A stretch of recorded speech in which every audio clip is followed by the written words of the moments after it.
In front of me is HOTWAV Pad 8, and today I would like to show you how you can check a password saved in Google Passwords Manager.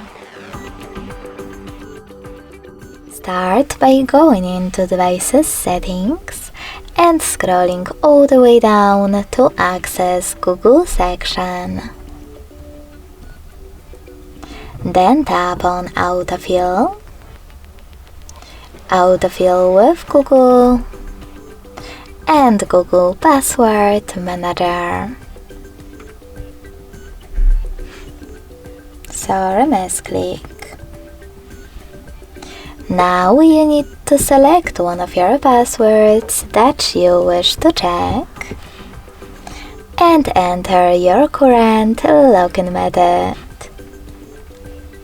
Lastly, click on this eye icon next to your password to make it visible.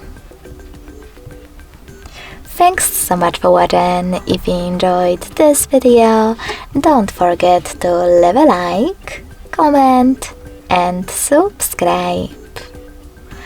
Bye!